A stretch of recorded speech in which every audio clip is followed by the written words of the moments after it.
그것이 성경 말씀입니다. 출애굽기 5장 22절 23절 말씀 우리가 다 한 목소리로 봉독하겠습니다.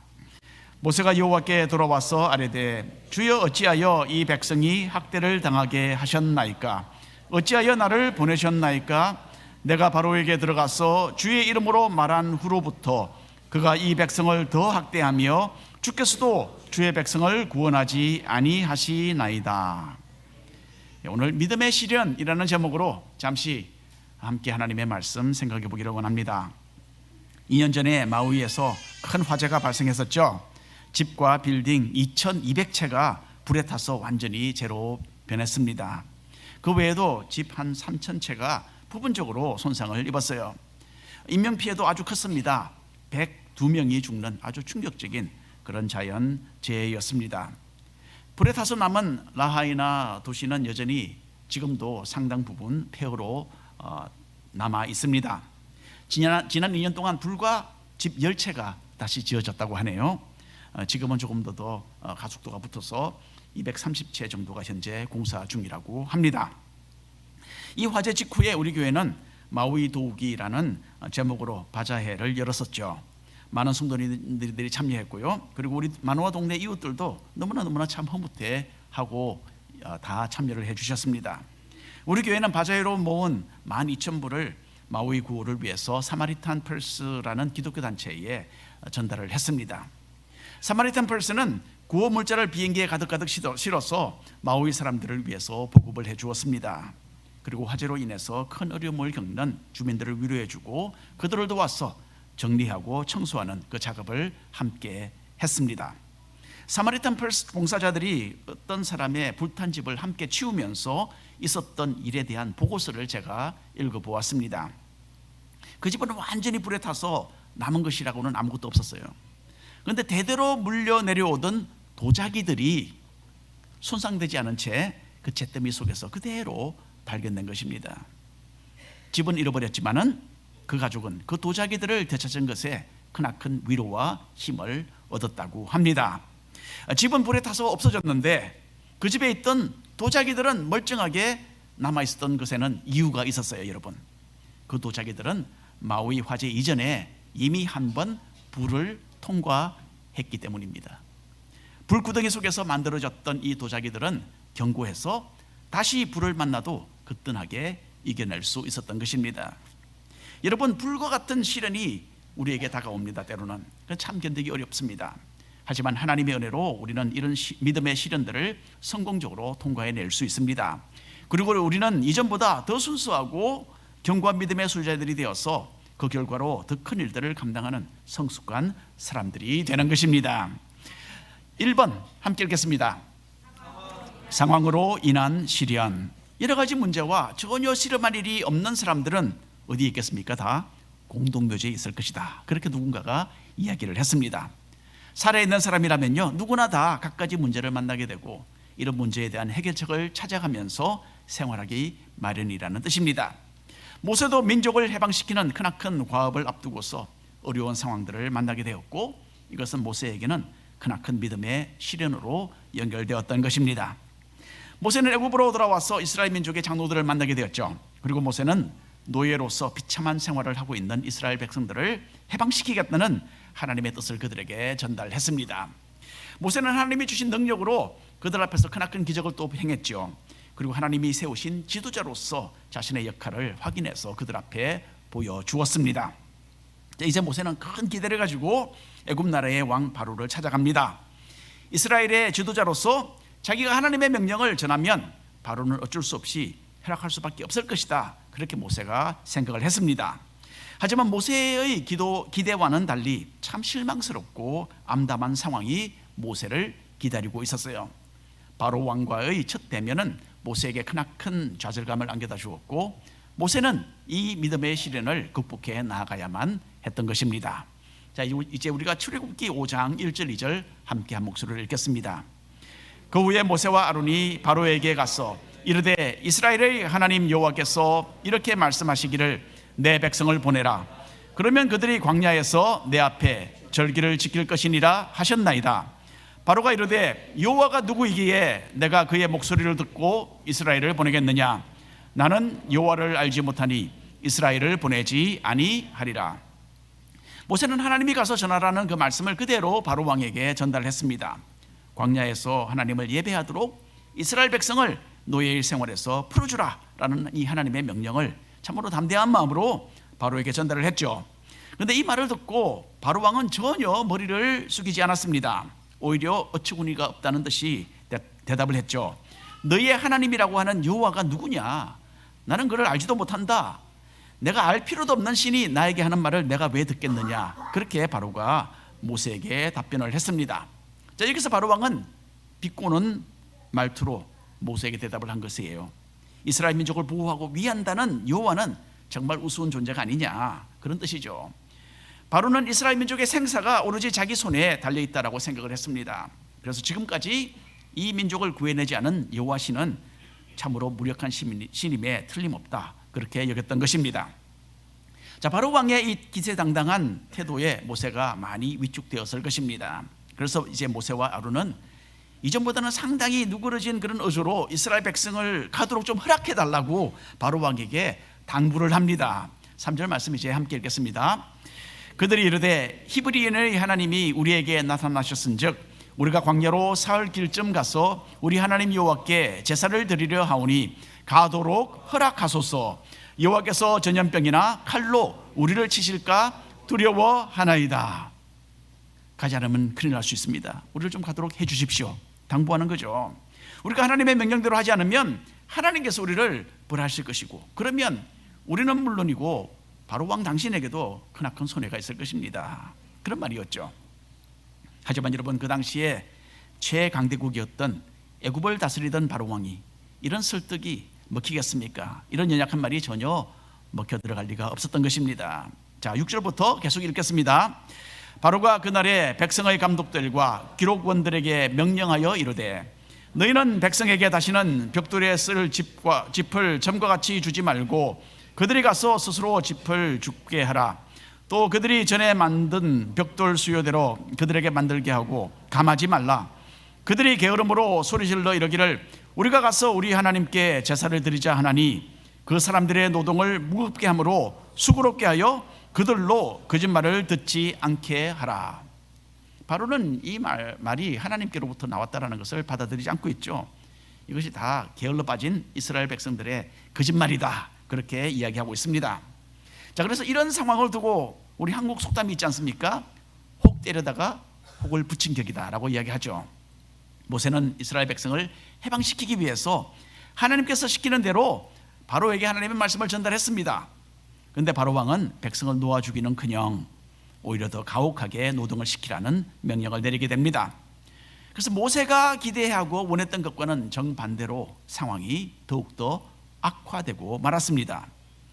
여러분, 좀 잘 믿어보려고 할 때에 믿음의 시련이 꼭 찾아옵니다. 그렇죠?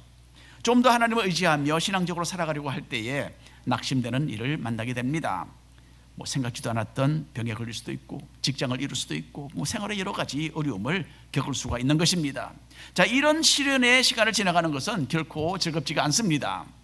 하지만 하나님은 이런 상황적인 시련들을 통하여서 우리의 믿음을 성장시키십니다. 여러분, 운동선수가 있다고 합시다. 운동선수가 가만히 들어누워서 편안하게 지낼 때에는 결코 어떠한 발전도 기대할 수 없는 것입니다.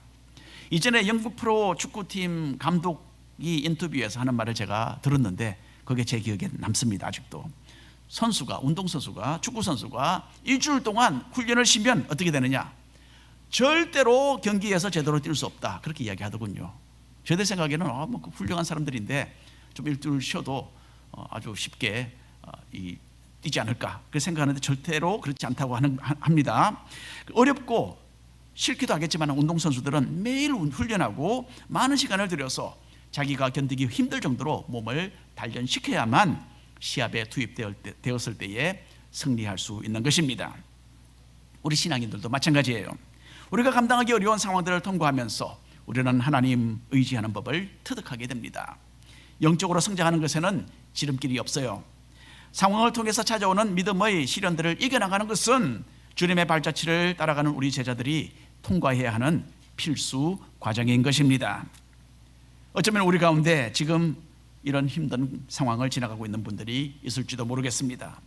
참으로 실망스럽고 그만두고 싶은 마음이 든다 하더라도 하나님의 선하신 계획 속에 우리 스스로를 맡겨드려야 합니다. 신실하신 하나님을 믿고 의지하며 인내할 때에 분명히 승리하게 될 줄로 믿습니다. 자, 2번 함께 읽겠습니다. 사람으로 인한 시련. 바로 왕이 내린 명령은 이스라엘 노예들에게 이전처럼 짚을 주지 말고 스스로 충당해서 그 짚을 찾아내어서 벽돌을 만들어내도록 하라라는 것이었어요. 3500년 전에 그 당시에 애굽에서는 벽돌을 사용해서 건물을 세웠습니다. 그리고 그 벽돌은 노예들이 다 만들었어요.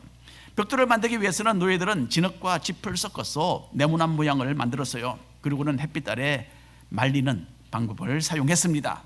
자, 이제 짚을 공급받지 못한 이스라엘 노예들은 직접 바깥에 나가서 자기들이 짚을 찾아와야만 했던 것입니다.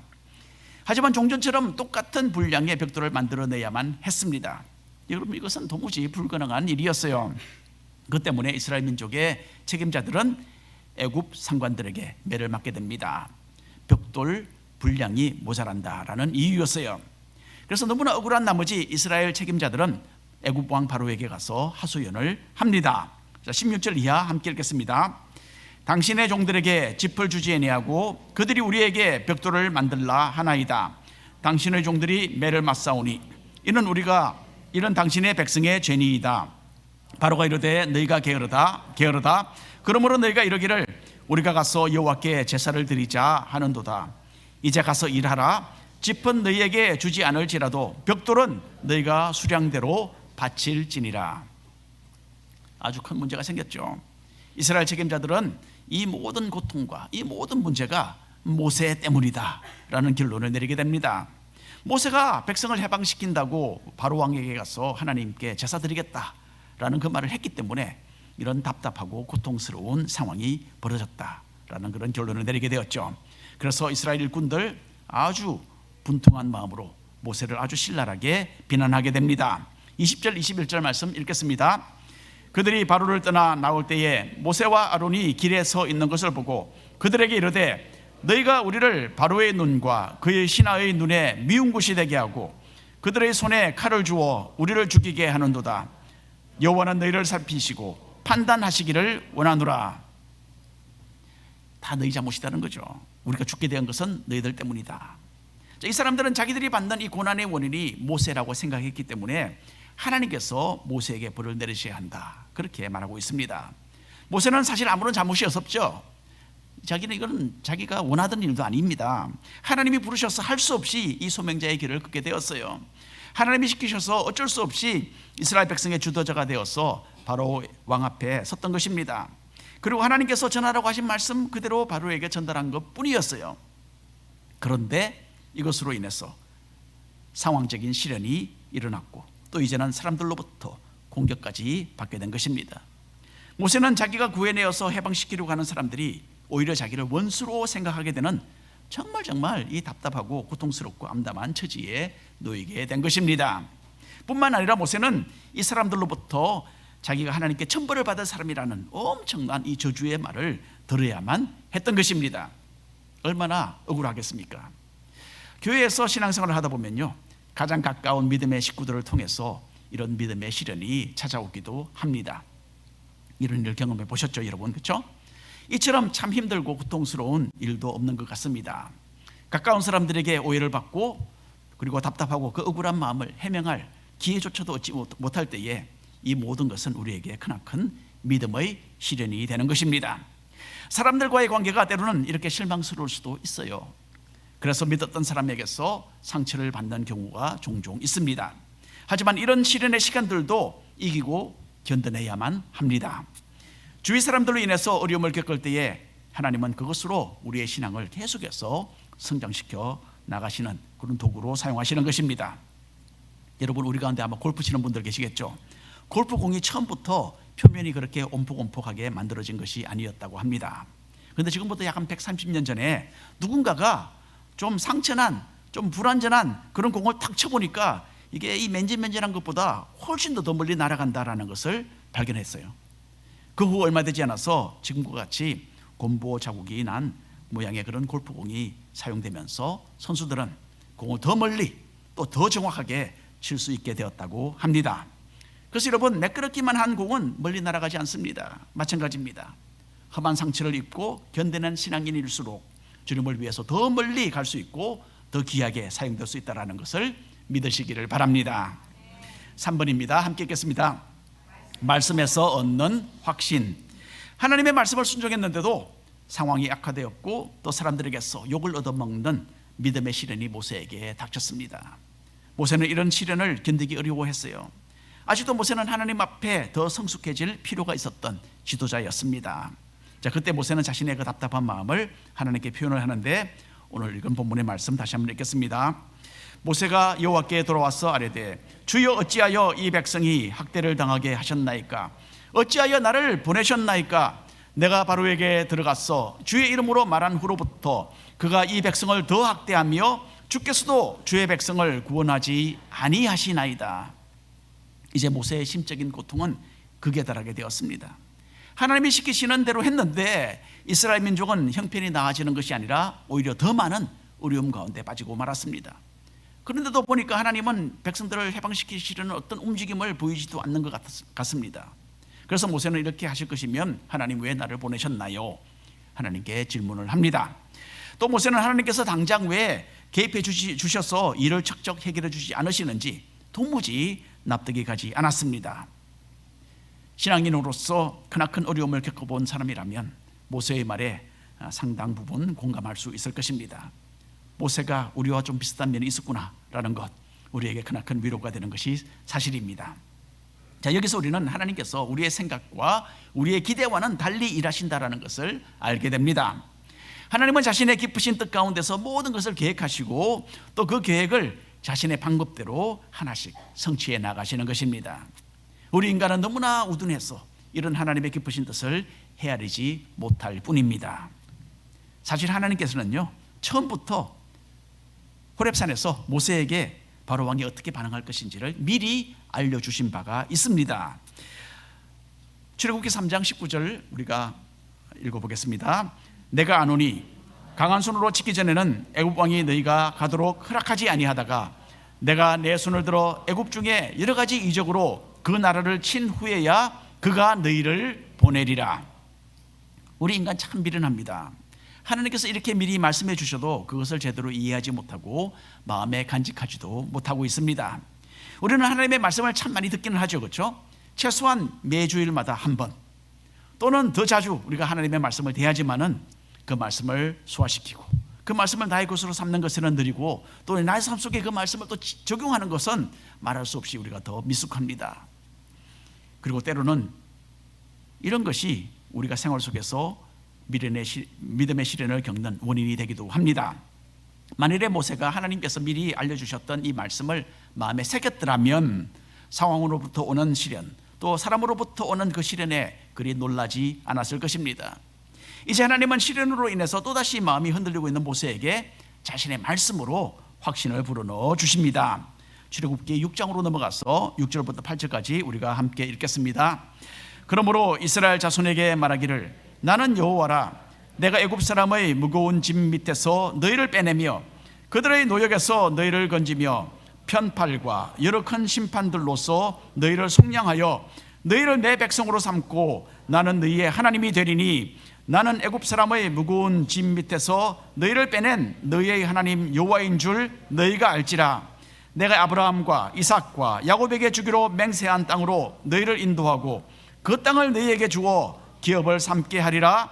나는 여호와라 하셨다 하라. 아멘.